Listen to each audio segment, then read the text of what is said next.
الله أكبر الله أكبر الله أكبر الله أكبر الله أكبر الله أكبر الله أكبر الله أكبر الله أكبر الله أكبر كبيرا والحمد لله كثيرا وسبحان الله بكرة وأصيلا لا إله إلا الله وحده صدق وعده ونصر عبده وأعز جنده وهزم الأحزاب وحده لا إله إلا الله ولا نعبد إلا إياه مخلصين له الدين ولو كره المشركون ولو كره الكافرون ولو كره المنافقون الحمد لله الذي حرم الصيام على أيام الأعياد ضيافا لعباده الصالحين أشهد أن لا إله إلا الله لا شريك له الذي جعل الجنة للمتقين وأشهد أن سيدنا ومولانا محمدا عبده ورسوله الداعي إلى الصراط المستقيم اللهم صل وسلم وبارك على سيدنا محمد وعلى آله وأصحابه ومن تبعهم بإحسان إلى يوم الدين أما بعد فيا أيها المؤمنون والمؤمنات أوصيكم ونفسي بتقوى الله فقد فاز المتقون واتقوا الله حق تقاته ولا تموتن إلا وأنتم مسlimun. Ma'asyiral muslimin, jamaah salat Idul Fitri yang diberkahi Allah. Kehidupan di dunia ini sejatinya adalah sebuah ujian dan tidak ada satupun orang hidup kecuali diuji oleh Allah Subhanahu wa taala. Bahkan para nabi dan utusan Allah pun tidak luput dari ujian. Sejak kita lahir di dunia ini dihadapkan dengan berbagai ujian. Ketika akan memasuki sekolah ada ujian, di setiap kenaikan kelas ada ujian, dan bahkan mau lulus pun ada ujian. Ketika akan melamar kerja kita diuji, dan saat promosi jabatan pun pasti ada seleksi ujian. Demikian juga kehidupan dunia ini sejatinya adalah ujian, di mana tempat kelulusannya adalah kehidupan akhirat kelak, yaitu surga atau neraka, bahagia atau sengsara selamanya. Allah Subhanahu wa taala berfirman di awal surah Al-Mulk, A'udzu billahi minasyaitonir rajim. Bismillahirrahmanirrahim. Tabarakalladzi biyadihil mulku wa huwa ala kulli syai'in qadir. Alladzi khalaqal mauta wal hayata liyabluwakum ayyukum ahsanu amala wa huwal azizul ghafur. Maha suci Allah yang menguasai segala kerajaan dan Dia maha kuasa atas segala sesuatu, yang menciptakan mati dan hidup untuk menguji kamu siapa di antara kamu yang lebih baik amalnya, dan Dia maha perkasa, maha pengampun. Ujian yang diselenggarakan oleh manusia tentu sangat berbeda dengan ujian yang diselenggarakan Allah Subhanahu wa taala. Ujian di sekolah maupun di dunia sangat bersifat rahasia. Jangankan jawabannya, soal-soalnya pun bersifat rahasia. Sangat berbeda dengan ujian masuk surga. Jangankan soal-soalnya, kunci jawaban pun sudah diberitahu Allah dan juga sudah menjadi rahasia umum. Maka sungguh bodohlah kita jika tidak lulus masuk surga. Dan kunci masuk surga itu ada kalimat La ilaha illallah. Kunci masuk surga itu adalah kalimat La ilaha illallah.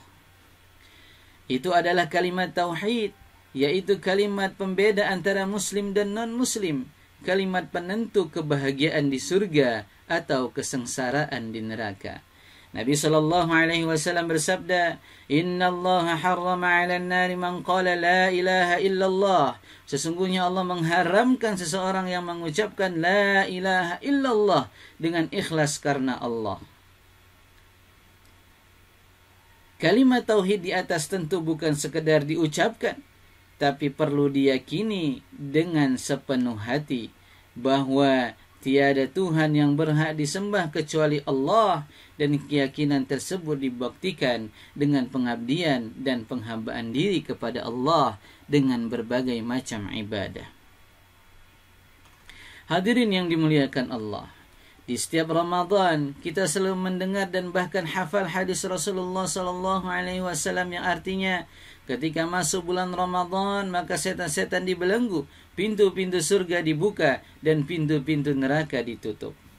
Memang begitulah keutamaan bulan Ramadan, di mana syaitan akan dibelenggu, pintu surga akan dibuka dan pintu neraka akan ditutup.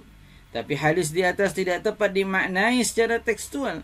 Untuk memahaminya perlu memahami makna majazi. Setan dibelenggu di bulan Ramadan bukan berarti setan tidak akan menggoda manusia untuk melakukan perbuatan dosa. Buktinya saat puasa pun masih banyak yang tidak salat dan batal puasa lantaran tidak kuat menahan lapar dan akhirnya pergi mencari makan.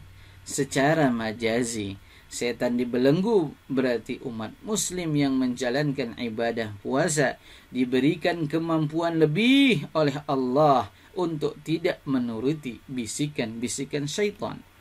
Lantas bagaimana dengan adanya kata pintu surga dibuka dan pintu neraka ditutup?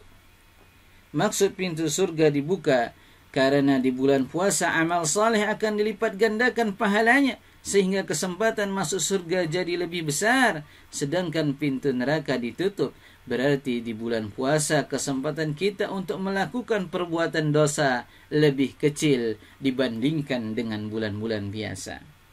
Jamaah salat Id yang dirahmati Allah, kalimat tauhid yang sudah kita punyai dan kita simpan di dalam hati bisa jadi tidak dapat kita gunakan untuk membuka pintu-pintu surga.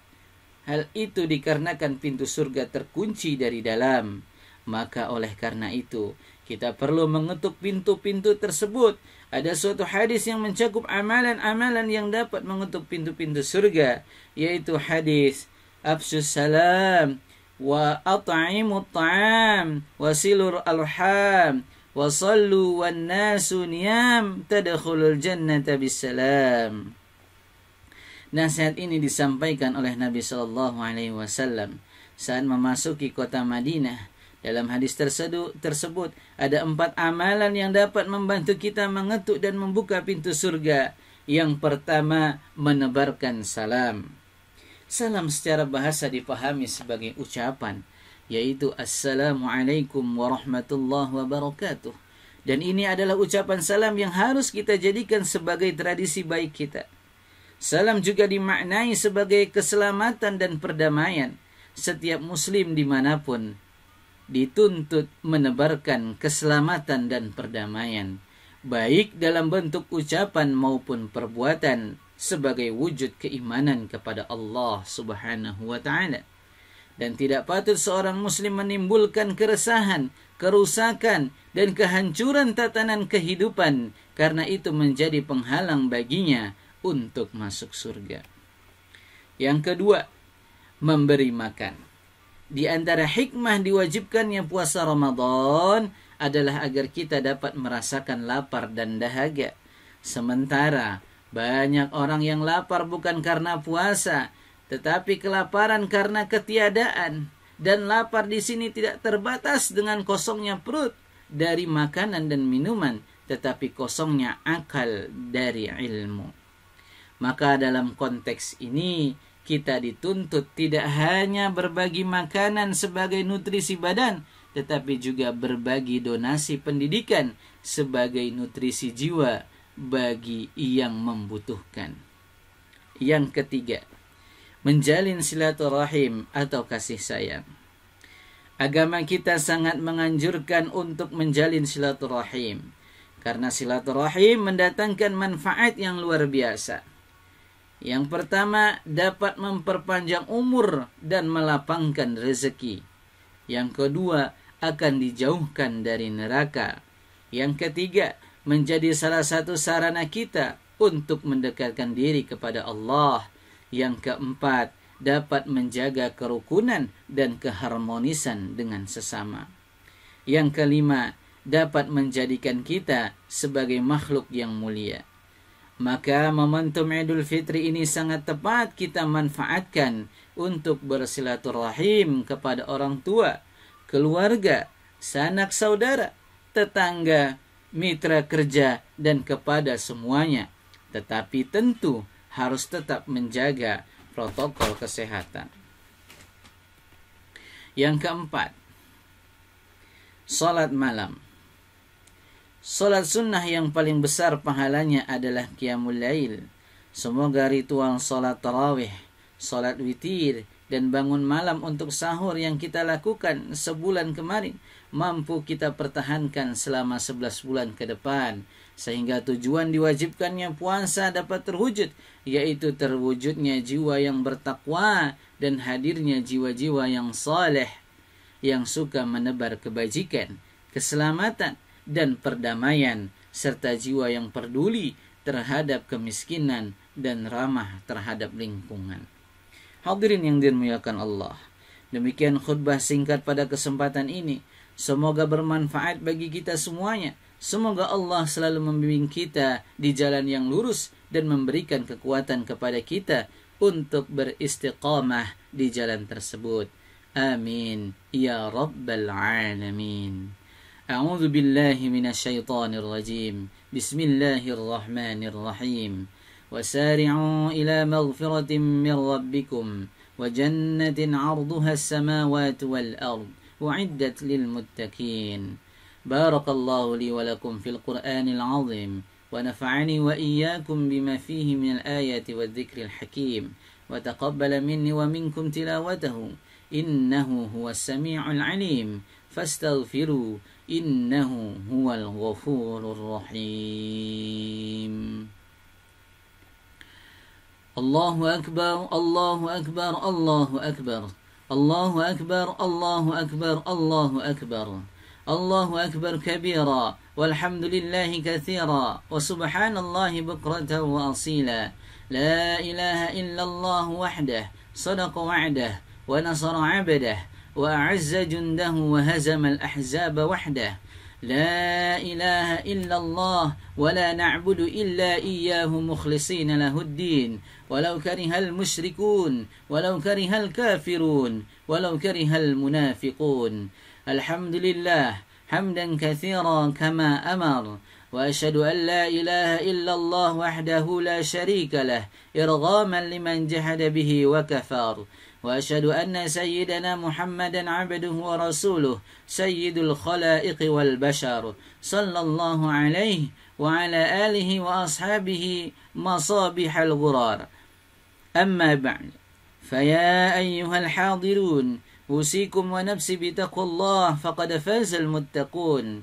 وافعلوا الخير واجتنبوا عن السيئات واعلموا أن الله أمركم بأمر بدأ فيه بنفسه وثنى بملائكة المسبحة بقدسه فقال تعالى في كتاب الكريم: أعوذ بالله من الشيطان الرجيم بسم الله الرحمن الرحيم إن الله وملائكته يصلون على النبي يا أيها الذين آمنوا صلوا عليه وسلموا تسليما. فأجيبوا